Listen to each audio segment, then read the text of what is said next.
भारतीय राष्ट्रीय कांग्रेस की स्थापना से पूर्व स्थापित कुछ संस्थाएं।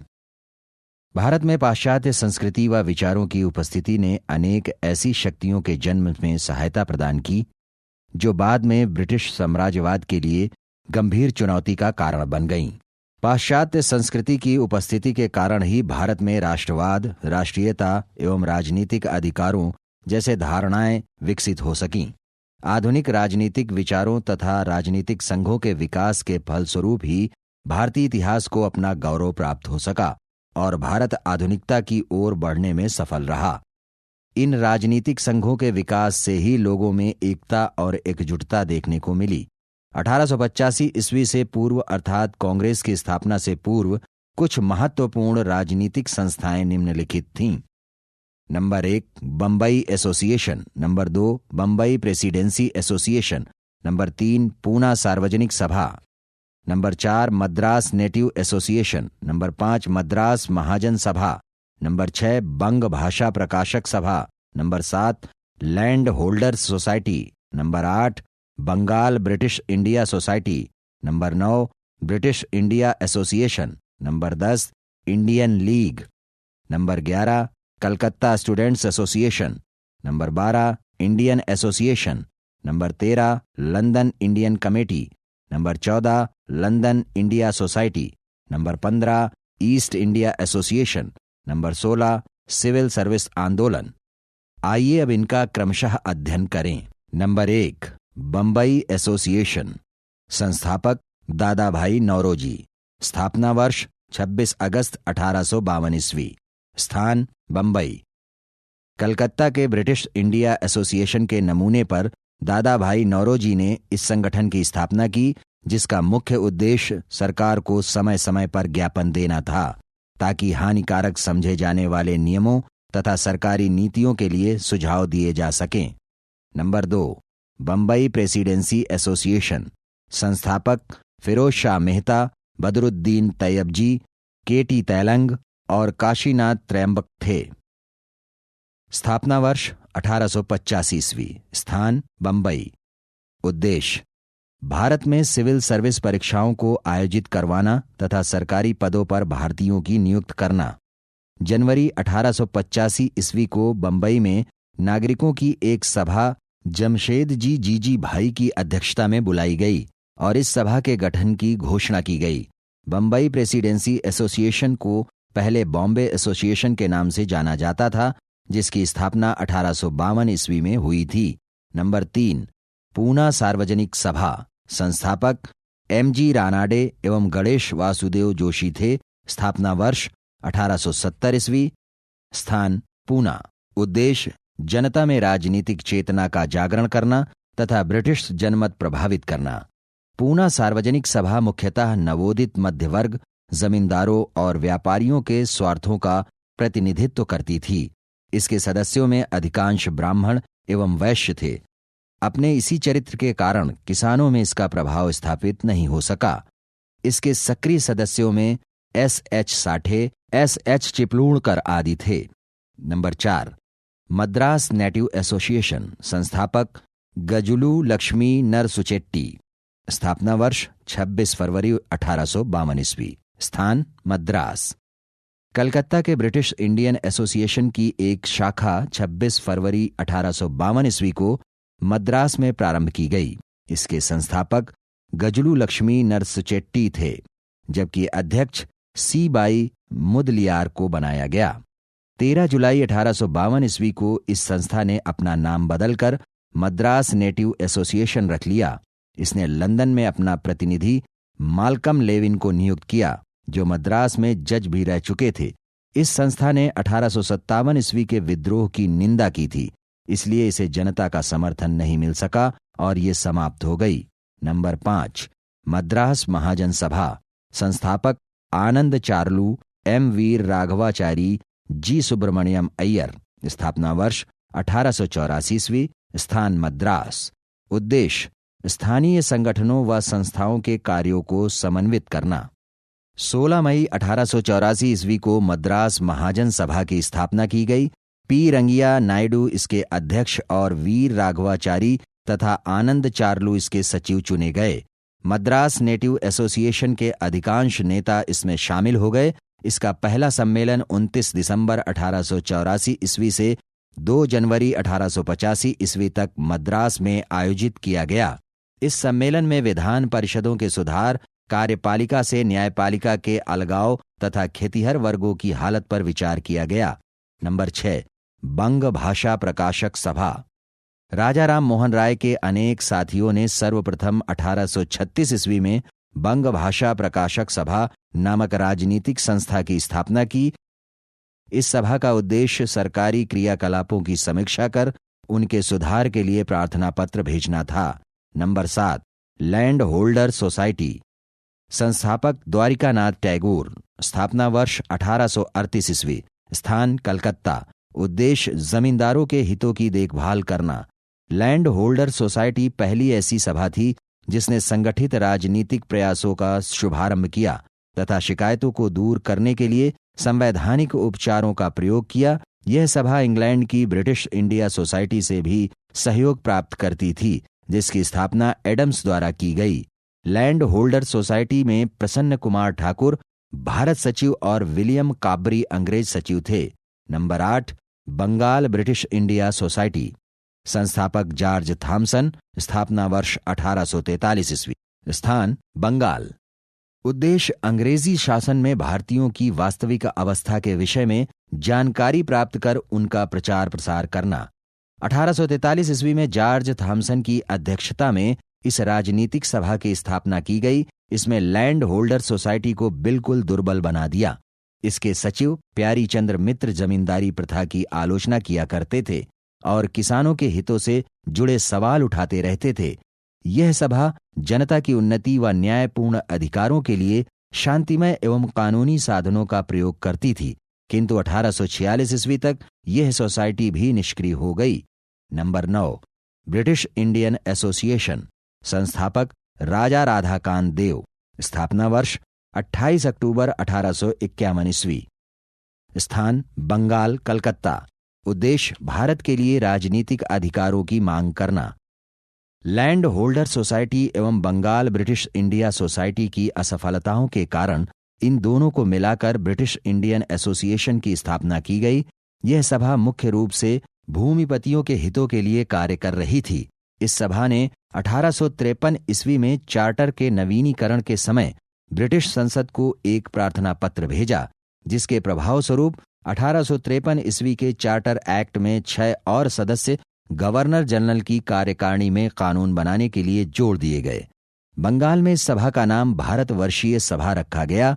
राजा राधाकांत देव इसके अध्यक्ष थे। इस संगठन ने नील विद्रोह की जांच करने के लिए आयोग बैठाने की मांग की थी। इसके अतिरिक्त इसने 1860 ईस्वी में अकाल पीड़ितों के लिए धन इकट्ठा किया और 1860 ईस्वी में ही लॉर्ड कैनिंग द्वारा आयकर लगाने का विरोध किया। हिंदू पैट्रियट इसका मुख्य पत्र था। एक राजनीतिक संस्था के रूप में यह 20वीं शताब्दी तक कार्य करती रही, किंतु इसके बाद इसको भारतीय राष्ट्रीय कांग्रेस में विलय कर लिया गया। Number 10, Indian league. संस्थापक शिशिर कुमार घोष। स्थापना वर्ष 1875 ईस्वी। स्थान कलकत्ता। उद्देश्य भारतीय जनमानस में राष्ट्रीयता की भावना फैलाना एवं उन्हें राजनीतिक शिक्षा प्रदान करना। इस संस्था की स्थापना 25 दिसंबर 1875 ईस्वी को अमृत बाजार पत्रिका के संपादक और मालिक शिशिर कुमार घोष ने की। इसके अस्थायी अध्यक्ष शंभू चंद्र मुखर्जी बने। इंडियन लीग का मुख्य उद्देश्य लोगों में राष्ट्रवाद की भावना का विकास कर राजनीतिक शिक्षा को प्रोत्साहित करना था। Number 11, Calcutta students association. संस्थापक आनंद मोहन बोस। स्थापना वर्ष 1875 ईस्वी। स्थान कलकत्ता। इस संगठन में आनंद मोहन बोस के साथ सुरेंद्र नाथ बनर्जी भी आ मिले, जो छात्रों में काफी लोकप्रिय हुए। Number 12, Indian association. संस्थापक सुरेंद्र नाथ बनर्जी एवं आनंद मोहन बोस। स्थापना वर्ष 26 जुलाई 1876 ईस्वी। स्थान कलकत्ता के अल्बर्ट हॉल में।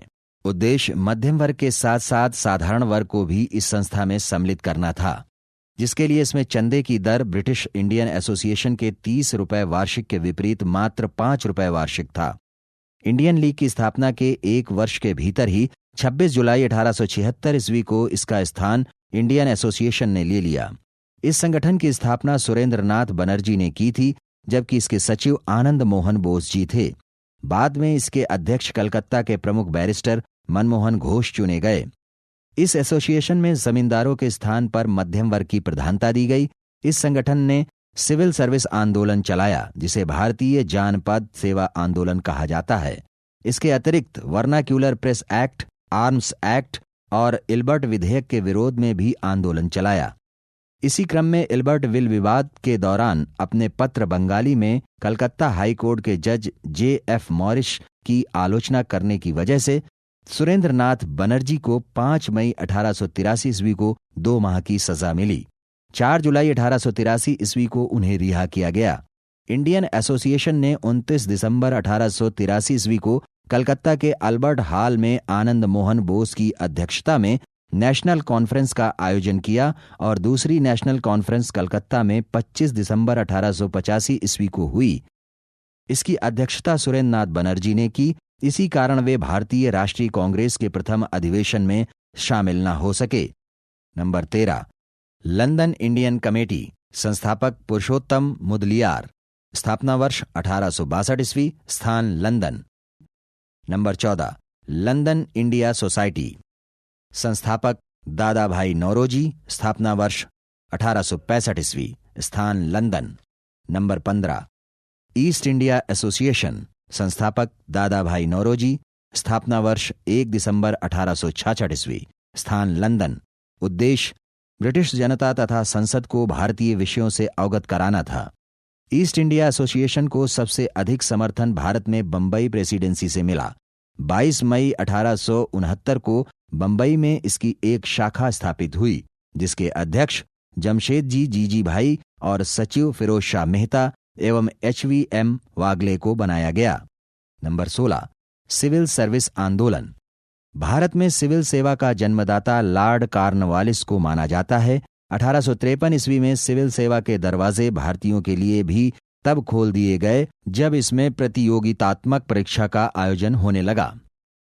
1861 ईस्वी में इस परीक्षा में सम्मिलित होने की अधिकतम आयु 22 वर्ष थी और यह परीक्षा केवल लंदन में आयोजित होती थी। 1863 ईस्वी में प्रथम भारतीय ICS सत्येंद्रनाथ टैगोर हुए, किंतु 1866 ईस्वी में अधिकतम आयु घटाकर 21 वर्ष कर दी गई और 1869 ईस्वी में सुरेंद्रनाथ बनर्जी सहित 4 भारतीयों ने यह परीक्षा पास की। सुरेंद्रनाथ बनर्जी 1874 ईस्वी में असम के कलेक्टर थे। उसी समय उन्हें बेवाक बात रखने की वजह से बर्खास्त कर दिया गया। 1877 ईस्वी में पुनः इस सेवा की अधिकतम आयु घटाकर 19 वर्ष कर दी गई। इसके विरोध में इंडियन एसोसिएशन ने कलकत्ता में एक सभा बुलाई। अपने जीवन में किसी भी राजनीतिक सभा में भाग न लेने वाले केशव चंद्र सेन यहां उपस्थित हुए। एसोसिएशन ने 1879 ईस्वी में ब्रिटिश सरकार के समक्ष प्रत्यावेदन पेश करने के लिए लाल मोहन घोष को ब्रिटेन भेजा। परिणाम स्वरूप 1923 ईस्वी से सिविल सेवा परीक्षा ब्रिटेन और भारत दोनों जगह एक साथ आयोजित होने लगी। भारतीय राष्ट्रीय कांग्रेस, संस्थापक एलन ऑक्टेवियन ह्यूम, अध्यक्ष व्योमेश चंद्र बनर्जी, स्थापना वर्ष 28 दिसंबर 1885 ईस्वी, दोपहर 12 बजे, स्थान गोकुलदास तेजपाल संस्कृत पाठशाला, बंबई। महत्वपूर्ण सदस्य फिरोज शाह मेहता, दादा भाई Naoroji, Dinshaw Edulji Wacha, Kashinath Telang, V Raghavachari, NG Chandavarkar, S Subramaniam आदि। कांग्रेस की स्थापना का उद्देश्य। भारतीय राष्ट्रीय कांग्रेस की स्थापना 28 दिसंबर 1885 ईस्वी में A.O. ह्यूम ने उदारवादी बुद्धिजीवी वर्ग के सहयोग द्वारा की। लेकिन प्रश्न यह उठता है कि बंबई में ब्रिटिश उपनिवेशवादियों को भारत सरकार के भूतपूर्व सचिव और रिपन तथा डफरिन के गैर सरकारी सलाहकार A.O. ह्यूम के नेतृत्व में भारतीय राष्ट्रीय कांग्रेस की स्थापना की क्या आवश्यकता आ पड़ी। इस प्रश्न का उत्तर हमें कुछ हद तक ह्यूम के जीवनी लेखक बेडर वर्न के इन शब्दों से मिलता है।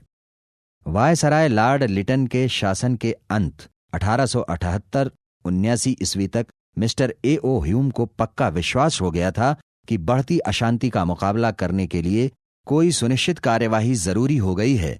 देश के विभिन्न भागों के शुभचिंतकों से इन्हें चेतावनी मिली थी कि जनगण के आर्थिक कष्टों और बुद्धिजीवियों के सरकार से अलगाव के कारण भारत के भावी कल्याण के लिए खतरा पैदा हो गया है।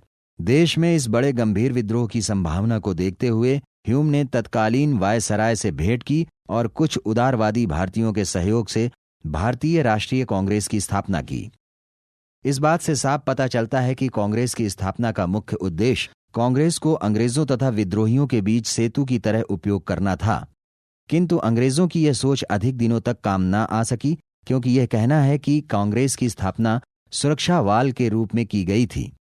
एक गलत तथा अधूरा सत्य होगा, तात्कालिक परिस्थितियों में भारतीय लोग भी एक अखिल भारतीय राजनीतिक संगठन की स्थापना के लिए प्रयत्नशील थे और उन्होंने कांग्रेस की स्थापना के प्रस्ताव को एक अवसर के रूप में देखा, क्योंकि वे इस बात को भलीभांति जानते थे कि यदि इसी संगठन की स्थापना वे स्वयं बिना अंग्रेजों की सहमति से करते हैं तो उनका यह संगठन अन्य विद्रोहों एवं आंदोलनों की तरह कुचल दिया जाएगा।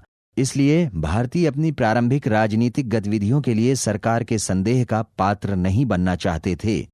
अपनी इस रणनीति में सफल होने के बाद भारतीय राष्ट्रीय कांग्रेस ने धीरे धीरे अपने अधिवेशनों के माध्यम से अपना विस्तार करना शुरू किया ताकि भारतीयों को विदेशियों के विरुद्ध संगठित किया जा सके। भारतीय राष्ट्रीय कांग्रेस के अधिवेशन।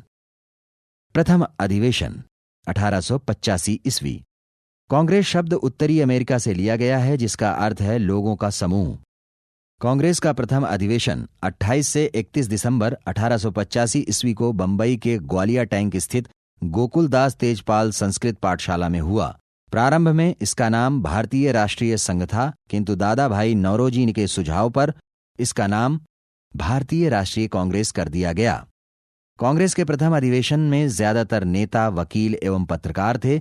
बंबई के पहले अधिवेशन में कुल 72 प्रतिनिधियों में बंबई प्रेसिडेंसी से 38 सदस्य, मद्रास से 21 सदस्य, बंगाल से 3 सदस्य, उत्तर प्रदेश और अवध से 7 सदस्य तथा पंजाब से 3 सदस्य सम्मिलित हुए। पहले अधिवेशन के अध्यक्ष व्योमेश चंद्र बनर्जी थे, जबकि सचिव A.O. ह्यूम को बनाया गया।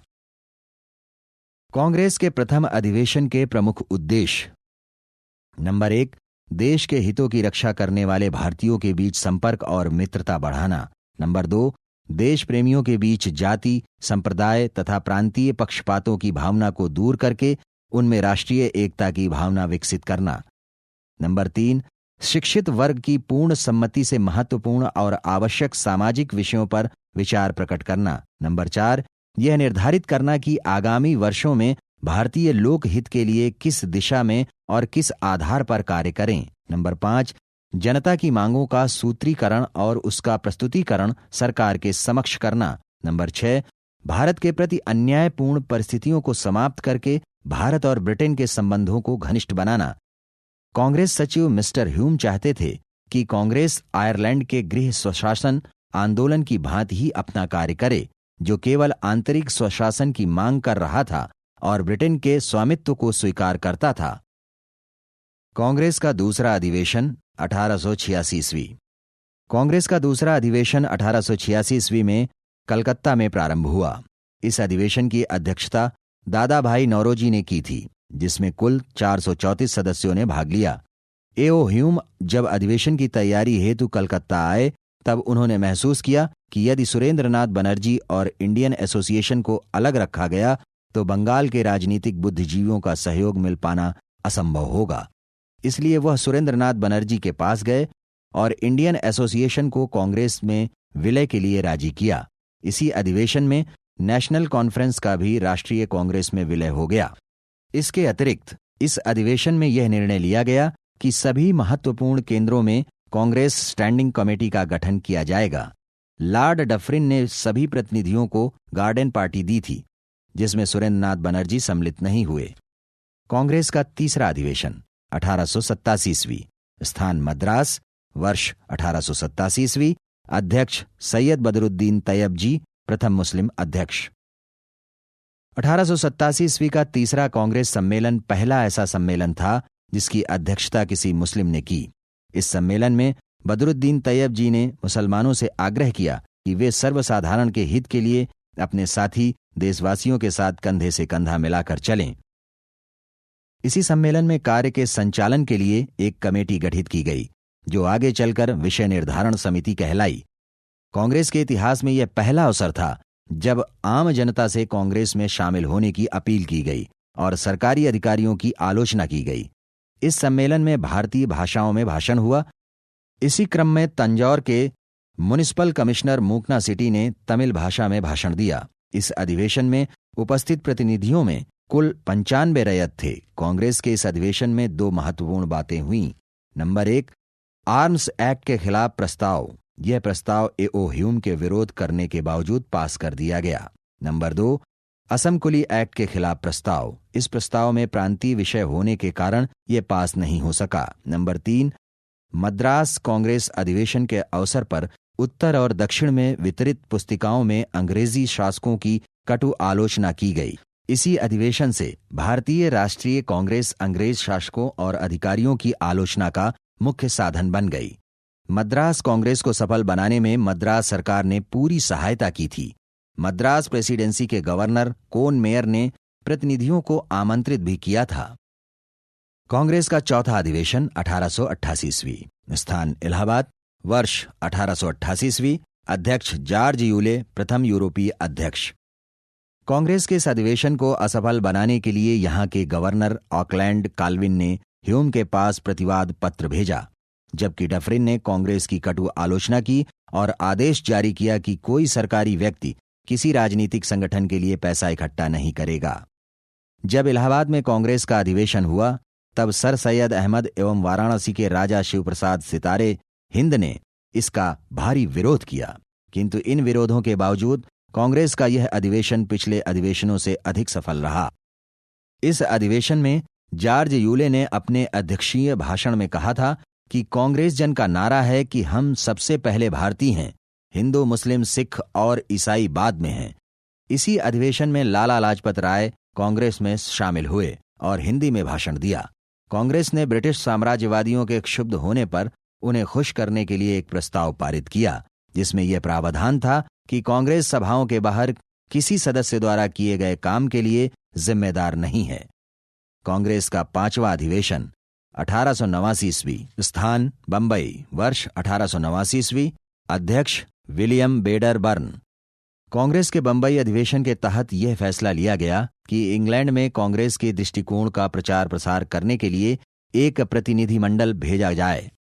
इस कार्य के लिए George Yule, Hume, Adam, Norton Howard, Firoz Shah Mehta, Manmohan Ghosh, Surendranath Banerjee, W C. Banerjee, Saifuddin आदि सदस्यों को चुना गया, किंतु इसमें से अधिकांश भारतीय इंग्लैंड नहीं जा सके। ब्रिटेन में कांग्रेस के प्रचार का फल यह हुआ कि चार्ल्स ब्रैडला, जो 1889 ईस्वी में बंबई अधिवेशन में शामिल हुए थे, ने एक विधेयक तैयार किया और उसे 1890 ईस्वी में ब्रिटिश संसद में पेश किया, किंतु भारी विरोध के कारण विधेयक को वापस ले लिया गया। बाद में ब्रिटिश सरकार ने स्वयं एक विधेयक पेश किया, जो 1892 ईस्वी के इंडियन काउंसिल एक्ट के रूप में पारित हुआ। कांग्रेस का 6वां अधिवेशन 1890 ईस्वी। स्थान कलकत्ता। वर्ष 1890 ईस्वी। अध्यक्ष फिरोज शाह मेहता। कांग्रेस के 6ठे अधिवेशन में यह प्रस्ताव पारित हुआ कि 1892 ईस्वी का कांग्रेस अधिवेशन भारत में नहीं बल्कि इंग्लैंड में किया जाएगा, बशर्ते सभी केंद्रों की स्टैंडिंग कमेटियों के सदस्यों की अनुमति आवश्यक थी। ऐसा करके कांग्रेसी यह सिद्ध करना चाहते थे कि उन्हें ब्रिटिश सरकार और वहां की जनता की न्यायप्रियता पर पूरा विश्वास है, किंतु यह अधिवेशन इंग्लैंड में नहीं हो सका। कादम्बिनी गांगुली, जो कलकत्ता विश्वविद्यालय की पहली महिला स्नातक थीं, ने 1890 ईस्वी में कलकत्ता कांग्रेस अधिवेशन को संबोधित किया। यह इस बात का सूचक था कि भारतीय नारियों की अतीत में जो उपलब्धियां थीं, वह बीच में लुप्त हो जाने के बाद एक बार पुनः उजागर होने लगी थीं। 22वां कांग्रेस अधिवेशन। स्थान कलकत्ता। वर्ष 1906 ईस्वी। अध्यक्ष दादा भाई नौरोजी। 1906 ईस्वी में कलकत्ता में हुए कांग्रेस अधिवेशन में नरम एवं गरम दल में काफी मतभेद था। जहां गरम दल के लोग बाल गंगाधर तिलक को कांग्रेस अध्यक्ष बनाना चाहते थे, तो वहीं नरम दल के लोग अर्थात उदारवादी इसका विरोध कर रहे थे। इस स्थिति में उदारवादियों ने दादा भाई नौरोजी को इंग्लैंड से वापस बुलाकर कांग्रेस के कलकत्ता अधिवेशन का अध्यक्ष बना दिया। हालांकि दादा भाई नौरोजी के योग्य, नेतृत्व ने कांग्रेस में होने वाली फूट को तो बचा लिया, किंतु मतभेद को समाप्त नहीं कर सके, और जिसका परिणाम 1907 ईस्वी में सूरत के कांग्रेस अधिवेशन में दिखा।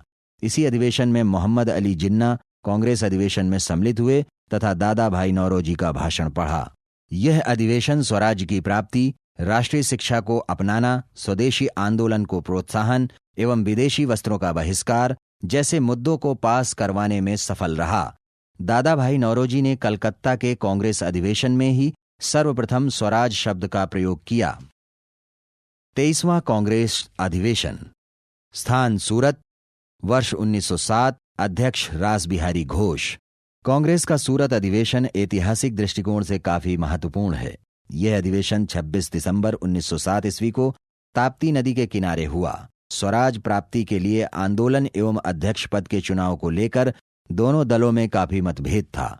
उग्रवादियों ने सूरत अधिवेशन में पहले बाल गंगाधर तिलक और बाद में लाला लाजपत राय को अध्यक्ष बनाना चाहा, किंतु उदारवादियों ने रासबिहारी घोष को अध्यक्ष बनाया।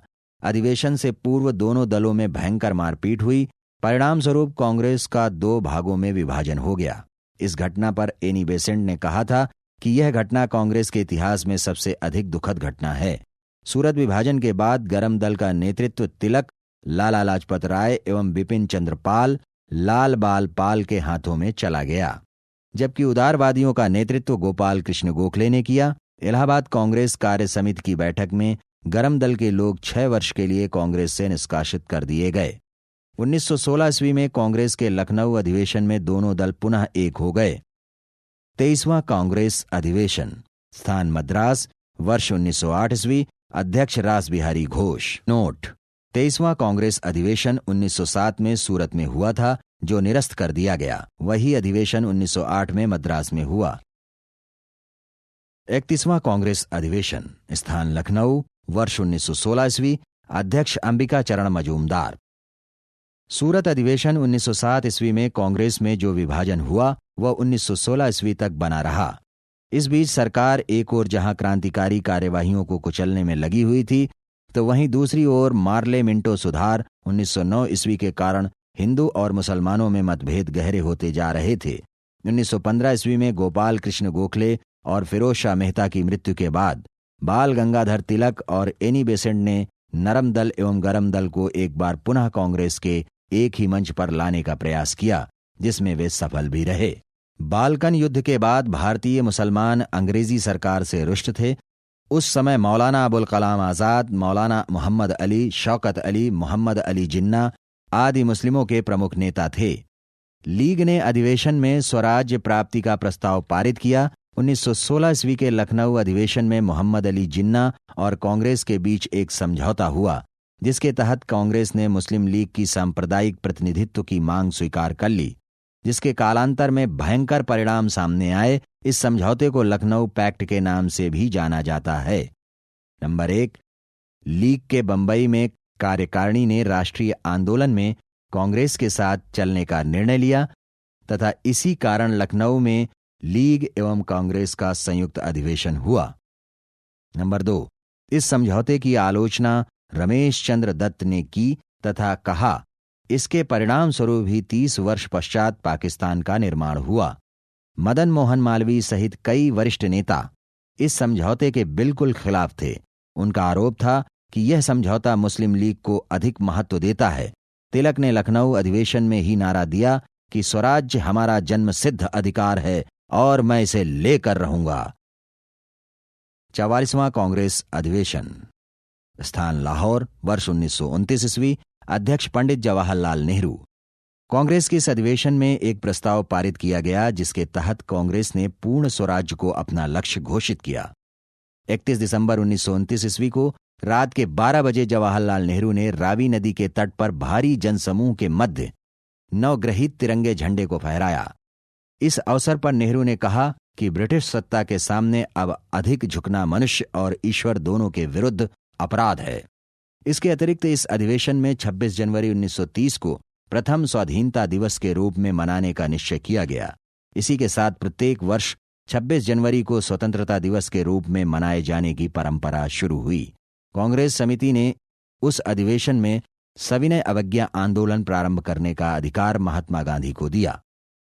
7वां कांग्रेस अधिवेशन 1891 ईस्वी, स्थान नागपुर, वर्ष 1891 ईस्वी, अध्यक्ष पी आनंद चार्लू। प्रमुख बात, अध्यक्ष ने अपने भाषण में कहा कि कांग्रेस का दूसरा नाम राष्ट्रीयता है। 8वां कांग्रेस अधिवेशन, स्थान इलाहाबाद, वर्ष 1892 ईस्वी, अध्यक्ष WC बनर्जी। 9वां कांग्रेस अधिवेशन, स्थान लाहौर, वर्ष 1893 ईस्वी, अध्यक्ष दादा भाई नौरोजी। प्रमुख बातें, इस अधिवेशन में सिविल सेवा परीक्षा भारत में कराने की मांग की गई। 10वां कांग्रेस अधिवेशन, स्थान मद्रास, वर्ष 1894 ईस्वी, अध्यक्ष अल्फ्रेड वेब ब्रिटिश संसद के आयरिश सदस्य थे। 11वां कांग्रेस अधिवेशन, स्थान पूना, वर्ष 1895 ईस्वी, अध्यक्ष सुरेंद्र नाथ बनर्जी। 12वां कांग्रेस अधिवेशन, स्थान कलकत्ता, वर्ष 1896 ईस्वी, अध्यक्ष रहीमतुल्ला सयानी। इस अधिवेशन की प्रमुख बात यह थी कि पहली बार वंदे मातरम कांग्रेस के इसी अधिवेशन में गाया गया। 13वां कांग्रेस अधिवेशन, स्थान अमरावती, वर्ष 1897 ईस्वी, अध्यक्ष MC शंकरन नायर। 14वां कांग्रेस अधिवेशन, स्थान मद्रास, वर्ष 1898 ईस्वी, अध्यक्ष आनंद मोहन बोस। 15वां कांग्रेस अधिवेशन, स्थान लखनऊ, वर्ष 1899 ईस्वी, अध्यक्ष रमेश चंद्र दत्त। 16वां कांग्रेस अधिवेशन, स्थान लाहौर, वर्ष 1900 ईस्वी, अध्यक्ष NG चंद्रावरकर। 17वां कांग्रेस अधिवेशन, स्थान कलकत्ता, वर्ष 1901 ईस्वी, अध्यक्ष दिनिशा इदुलजी बाचा। 18वां कांग्रेस अधिवेशन, स्थान अहमदाबाद, वर्ष 1902 ईस्वी, अध्यक्ष सुरेंद्र नाथ बनर्जी। 19वां कांग्रेस अधिवेशन, स्थान मद्रास, वर्ष 1903 ईस्वी, अध्यक्ष लाल मोहन घोष। 20वां कांग्रेस अधिवेशन, स्थान बंबई, वर्ष 1904 ईस्वी, अध्यक्ष सर हेनरी काटन। 21वां कांग्रेस अधिवेशन, स्थान बनारस, वर्ष 1905 ईस्वी, अध्यक्ष गोपाल कृष्ण गोखले। प्रमुख बात, इस अधिवेशन में तिलक जी स्वदेशी को कांग्रेस का कार्यक्रम बनाना चाहते थे, लेकिन उदारवादियों के विरोध के कारण ऐसा न कर सके। 24वां कांग्रेस अधिवेशन, स्थान लाहौर, वर्ष 1909 ईस्वी, अध्यक्ष मदन मोहन मालवीय। 25वां कांग्रेस अधिवेशन, स्थान इलाहाबाद, वर्ष 1910 ईस्वी, अध्यक्ष विलियम बेडर बर्न। कांग्रेस के इसी अधिवेशन में पहली बार जन गण मन गाया गया। 26वां कांग्रेस अधिवेशन, स्थान कलकत्ता, वर्ष 1911 ईस्वी, अध्यक्ष पंडित विशन नारायण धर। 27वां कांग्रेस अधिवेशन, स्थान बांकीपुर, वर्ष 1912 ईस्वी, अध्यक्ष RN मधोलकर। 28वां कांग्रेस अधिवेशन, स्थान कराची, वर्ष 1913 ईस्वी, अध्यक्ष नवाब सैयद मोहम्मद। 29वां कांग्रेस अधिवेशन, स्थान मद्रास, वर्ष 1914 ईस्वी, अध्यक्ष भूपेंद्र नाथ बसु। 30वां कांग्रेस अधिवेशन, स्थान बंबई, वर्ष 1915 ईस्वी, अध्यक्ष सर सत्येंद्र प्रसन्न सिन्हा। कांग्रेस के इस अधिवेशन में लॉर्ड वेलिंगटन ने भी भाग लिया था। 32वां कांग्रेस अधिवेशन, स्थान कलकत्ता, वर्ष 1917 ईस्वी, अध्यक्ष Shrimati Annie Besant. Shrimati Annie Besant Congress की पहली महिला अध्यक्षा थीं। कांग्रेस का विशेष अधिवेशन 1918 ईस्वी, स्थान बंबई, वर्ष 1918, अध्यक्ष हसन इमाम। 33वां कांग्रेस अधिवेशन, स्थान दिल्ली, वर्ष 1918 ईस्वी, अध्यक्ष मदन मोहन मालवीय। इस अधिवेशन में कांग्रेस के अध्यक्ष तिलक जी चुने गए थे, लेकिन वे मानहानि के मुकदमे की पैरवी करने ब्रिटेन गए हुए थे। इस कारण मदन मोहन मालवीय जी ने अध्यक्षता की। 34वां कांग्रेस अधिवेशन, स्थान अमृतसर, वर्ष 1919 ईस्वी, अध्यक्ष पंडित मोतीलाल नेहरू। 35वां कांग्रेस अधिवेशन, स्थान नागपुर, वर्ष 1920 ईस्वी, अध्यक्ष CV राघवाचारी। इस अधिवेशन में तिलक स्वराज्य फंड गठित किया गया। कांग्रेस का विशेष अधिवेशन 1920 ईस्वी, स्थान कलकत्ता, वर्ष 1920, अध्यक्ष लाला लाजपत राय। इसी अधिवेशन में गांधी जी के असहयोग के प्रस्ताव को विरोध के पश्चात पारित किया गया।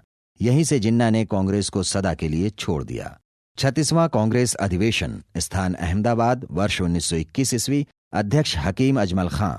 37वां कांग्रेस अधिवेशन, स्थान गया, वर्ष 1922 ईस्वी, अध्यक्ष देश बंधु चितरंजन दास। 38वां कांग्रेस अधिवेशन, स्थान काकीनाडा, वर्ष 1923 ईस्वी, अध्यक्ष मौलाना मोहम्मद अली। कांग्रेस का विशेष अधिवेशन 1923 ईस्वी। स्थान दिल्ली, वर्ष 1923 ईस्वी। अध्यक्ष अबुल कलाम आजाद। अबुल कलाम आजाद कांग्रेस के सबसे युवा अध्यक्ष थे।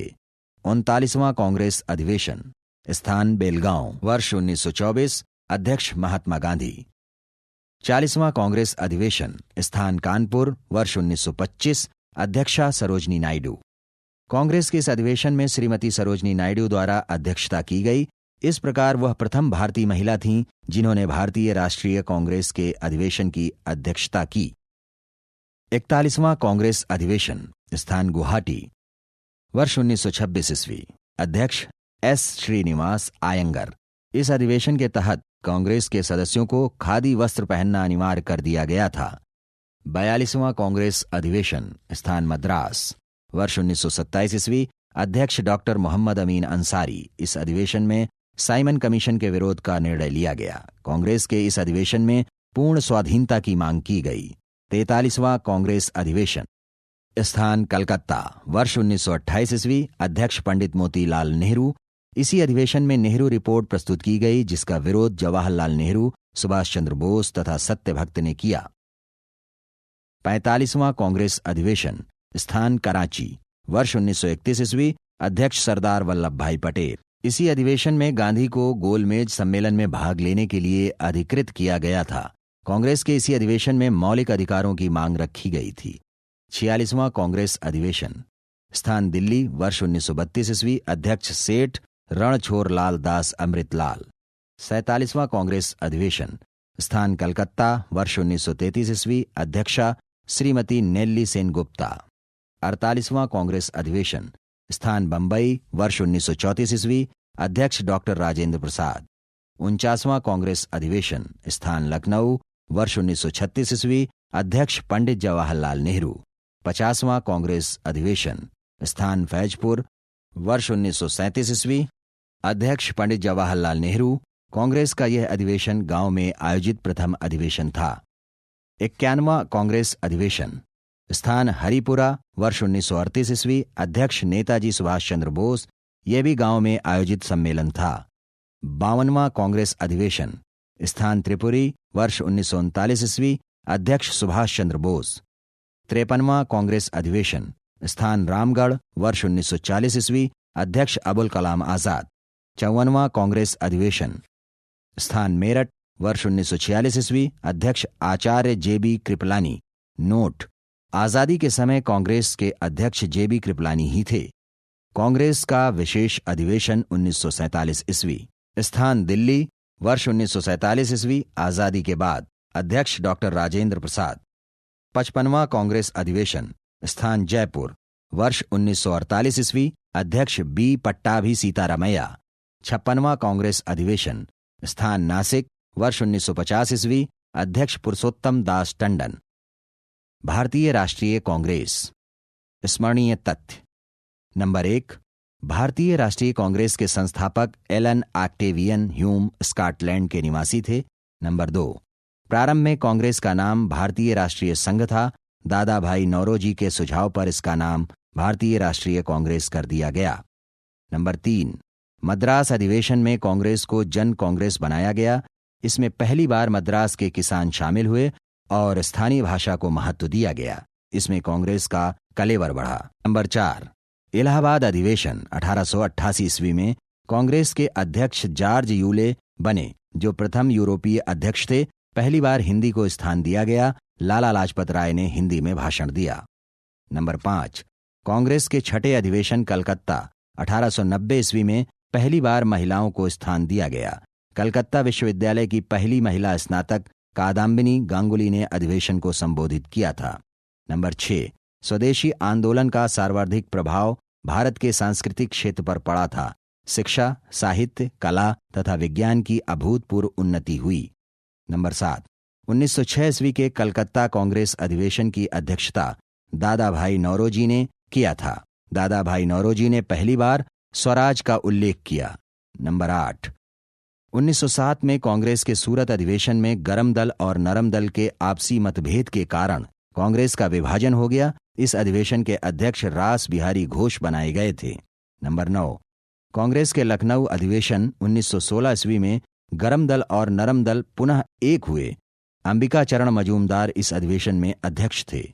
नंबर 10, 1917 में भारतीय राष्ट्रीय कांग्रेस के कलकत्ता अधिवेशन में पहली बार एक महिला श्रीमती एनी बेसेंट को अध्यक्षा बनाया गया था।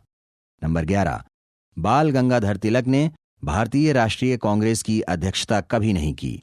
नंबर 12, 1924 के बेलगांव अधिवेशन में महात्मा गांधी भारतीय राष्ट्रीय कांग्रेस के अध्यक्ष थे। नंबर 13, त्रिपुरी अधिवेशन 1939 में गांधी जी के विरोध के बावजूद सुभाष चंद्र बोस अध्यक्ष के पद पर विजयी हुए। नंबर 14, कांग्रेस के लाहौर अधिवेशन में नेहरू ने 1929 में पूर्ण स्वराज की मांग की थी। नंबर 15, कांग्रेस के दिसंबर 1920 में नागपुर अधिवेशन में गांधी को असहयोग आंदोलन चलाने की अनुमति कांग्रेस ने दी थी। नंबर 16, 8 अगस्त 1942 को बंबई के ग्वालियर टैंक मैदान में कांग्रेस ने भारत छोड़ो आंदोलन का प्रस्ताव पारित किया था। भारतीय राष्ट्रीय कांग्रेस। पूछे गए प्रश्न उत्तर प्रथम स्तर। प्रश्न 1, भारतीय राष्ट्रीय कांग्रेस की स्थापना कब हुई? उत्तर 1885 ईस्वी में। प्रश्न 2, भारतीय राष्ट्रीय कांग्रेस की स्थापना किसने की थी? उत्तर A.O. ह्यूम ने। प्रश्न 3, राष्ट्रीय कांग्रेस से पूर्व सबसे प्रमुख संस्था कौन थी?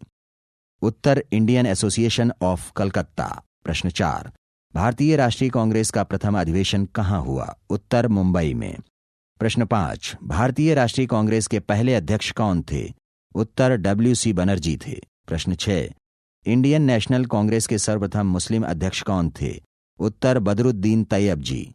प्रश्न 7, भारतीय राष्ट्रीय कांग्रेस के दूसरे अधिवेशन की अध्यक्षता किसने की थी? उत्तर दादा भाई नौरोजी ने। प्रश्न 8, वर्ष 1938 ईस्वी के भारतीय राष्ट्रीय कांग्रेस के हरिपुरा अधिवेशन की अध्यक्षता किसने की थी? उत्तर सुभाष चंद्र बोस ने। प्रश्न 9, भारतीय राष्ट्रीय कांग्रेस की प्रथम महिला अध्यक्षा कौन थी? उत्तर श्रीमती एनी बेसेंट। प्रश्न 10, जब भारत स्वतंत्र हुआ उस समय कांग्रेस के अध्यक्ष कौन थे? उत्तर J.B. कृपलानी। प्रश्न 11, भारतीय राष्ट्रीय कांग्रेस के 1924 के अधिवेशन में महात्मा गांधी द्वारा मात्र एक बार अध्यक्षता की गई। यह अधिवेशन कहाँ हुआ था? उत्तर बेलगांव में। प्रश्न 12, किसने भारतीय राष्ट्रीय कांग्रेस पर प्रार्थना, याचना तथा विरोध की राजनीति करने का आरोप लगाया? उत्तर बाल गंगाधर तिलक ने। प्रश्न 13, किसके नेतृत्व में कांग्रेस की प्रार्थना याचना की नीति अंततोगत्वा समाप्त हो गई? उत्तर बाल गंगाधर तिलक के नेतृत्व में। प्रश्न 14, भारत के स्वतंत्रता प्राप्ति के बाद किसने सुझाव दिया था कि भारतीय राष्ट्रीय कांग्रेस को समाप्त कर दिया जाए? उत्तर महात्मा गांधी ने। प्रश्न 15, लाल बाल पाल त्रिगुट का कौन व्यक्ति भारतीय राष्ट्रीय कांग्रेस का अध्यक्ष हुआ? उत्तर लाला लाजपत राय। प्रश्न 16, किसने कहा था कांग्रेस आंदोलन ना तो लोगों द्वारा प्रेरित था, ना ही यह उनके द्वारा सोचा या योजनाबद्ध किया गया था? उत्तर सर सैयद अहमद ने। प्रश्न 17, किसने कहा था कांग्रेस पतन के लिए लड़खड़ा रही है? मेरी सबसे बड़ी अभिलाषा है, जब तक मैं भारत में हूं, कांग्रेस की शांतिपूर्ण समाप्ति में सहयोग करूंगा। उत्तर लॉर्ड कर्जन ने। प्रश्न 18, भारतीय राष्ट्रीय कांग्रेस के पहले अधिवेशन में कितने प्रतिनिधियों ने भाग लिया था? उत्तर 72 प्रतिनिधियों ने। प्रश्न 19, भारतीय राष्ट्रीय कांग्रेस का पहला महासचिव कौन था? उत्तर A.O. ह्यूम थे। प्रश्न 20, कांग्रेस का 1906 ईस्वी का अधिवेशन जिसमें स्वराज्य को लक्ष्य घोषित किया गया था, कहां पर हुआ था? उत्तर कलकत्ता में। प्रश्न 21, स्वदेशी आंदोलन क्यों शुरू किया गया था? उत्तर बंगाल विभाजन के विरोध के रूप में। प्रश्न 22, सुभाष चंद्र बोस ने भारतीय राष्ट्रीय कांग्रेस से निकलने के बाद किस पार्टी की स्थापना की थी? उत्तर फॉरवर्ड ब्लॉक की स्थापना। प्रश्न 23, 12 अप्रैल 1944 ईस्वी को सुभाष चंद्र बोस ने एक नगर में भारतीय राष्ट्रीय सेना का झंडा फहराया था। वह नगर इस समय किस प्रदेश में है? उत्तर मणिपुर में। भारतीय राष्ट्रीय कांग्रेस। पूछे गए प्रश्न उत्तर द्वितीय स्तर। प्रश्न 1, भारत में जिस राजनीतिक संगठन की स्थापना 1838 ईस्वी में हुई उसका नाम क्या था? उत्तर जमींदारी एसोसिएशन। प्रश्न 2, किसने सन 1875 में हाउस ऑफ कॉमन्स में एक याचिका प्रस्तुत करते हुए ब्रिटिश संसद में भारत के प्रत्यक्ष प्रतिनिधित्व की मांग की? उत्तर द पूना सार्वजनिक सभा ने। प्रश्न 3, किसे पेरिस की रॉयल एशियाटिक सोसाइटी की सदस्यता प्रदान की गई थी? उत्तर माइकल मधुसूदन दत्त को। प्रश्न 4, भारत संघ के संस्थापक कौन थे? उत्तर सुरेंद्रनाथ बनर्जी। प्रश्न 5, इंडियन एसोसिएशन के संस्थापक कौन थे? उत्तर S.N. बनर्जी। प्रश्न 6, सुरेंद्रनाथ बनर्जी द्वारा स्थापित उस संगठन का नाम बतलाइए जिसका 1886 में इंडियन नेशनल कांग्रेस में विलय हो गया। उत्तर इंडियन नेशनल कॉन्फ्रेंस था। प्रश्न 7, एशियाटिक सोसाइटी ऑफ बंगाल के संस्थापक कौन थे? उत्तर सर विलियम जोन्स। प्रश्न 8, गोपाल कृष्ण गोखले ने कांग्रेस के किस अधिवेशन की अध्यक्षता की थी? उत्तर 1905 का बनारस अधिवेशन। प्रश्न 9, सर्वेंट ऑफ इंडिया भारत सेवक समाज सोसाइटी के संस्थापक कौन थे? गोपाल कृष्ण गोखले। प्रश्न 10, M.C. सीतलवाड़, V.N. राव तथा अल्लादी कृष्णास्वामी अय्यर किस सोसाइटी के प्रख्यात सदस्य थे? उत्तर सर्वेंट ऑफ इंडिया सोसाइटी के। प्रश्न 11, किस नेता ने 1906 में कलकत्ता में हुए कांग्रेस अधिवेशन की अध्यक्षता की थी? उत्तर दादा भाई नौरोजी ने। प्रश्न 12, ब्रिटिश पार्लियामेंट में चुना जाने वाला प्रथम भारतीय कौन था? उत्तर दादा भाई नौरोजी। प्रश्न 13, नरम दल और गरम दल में भारतीय राष्ट्रीय कांग्रेस का विभाजन किस अधिवेशन में हुआ? उत्तर सूरत अधिवेशन में। प्रश्न 14, 1907 के भारतीय राष्ट्रीय कांग्रेस के सूरत के वार्षिक अधिवेशन के अध्यक्ष कौन थे? उत्तर R.B. घोष। प्रश्न 15, भारतीय राष्ट्रीय कांग्रेस का प्रथम विभाजन कब हुआ? उत्तर सूरत 1907 ईस्वी में। प्रश्न 16, दिसंबर 1916 में इंडियन नेशनल कांग्रेस तथा इंडियन मुस्लिम लीग ने एक ही समय अपने अधिवेशन कहां आयोजित किए थे? उत्तर लखनऊ में। प्रश्न 17, 1916 में भारतीय राष्ट्रीय कांग्रेस के लखनऊ अधिवेशन की अध्यक्षता किसने की थी? उत्तर A.C. मजूमदार ने। प्रश्न 18, अतिवादियों एवं उदारवादियों के पुनर्मिलन की प्रक्रिया में प्रमुख शिल्पी कौन थीं? उत्तर एनी बेसेंट। प्रश्न 19, किसने भारतीय राष्ट्रीय कांग्रेस के कराची अधिवेशन का सभापतित्व किया था? उत्तर वल्लभ भाई पटेल ने। प्रश्न 20, 1931 ईस्वी में कांग्रेस के कराची अधिवेशन में मूल अधिकारों पर प्रस्ताव का प्रारूप किसने बनाया? उत्तर पंडित जवाहरलाल नेहरू ने। प्रश्न 21, अपने किस कार्यकारिणी कमेटी में कांग्रेस ने भू स्वामित्व को समाप्त करने की नीति अपनाई? उत्तर कार्यकारिणी कमेटी 1937। प्रश्न 22, 1938 में भारतीय राष्ट्रीय कांग्रेस के अध्यक्ष कौन थे? उत्तर सुभाष चंद्र बोस। प्रश्न 23, सुभाष चंद्र बोस पट्टाभी सीतारामैया को पराजित करके भारतीय राष्ट्रीय कांग्रेस के किस अधिवेशन में अध्यक्ष हुए थे? उत्तर त्रिपुरी अधिवेशन 1939 में। प्रश्न 24, कांग्रेस के त्रिपुरी अधिवेशन के पश्चात सुभाष चंद्र बोस और दक्षिणपंथी का समस्त झगड़ा किस प्रश्न पर केंद्रित हो गया? उत्तर कांग्रेस कार्यकारिणी समिति के गठन पर।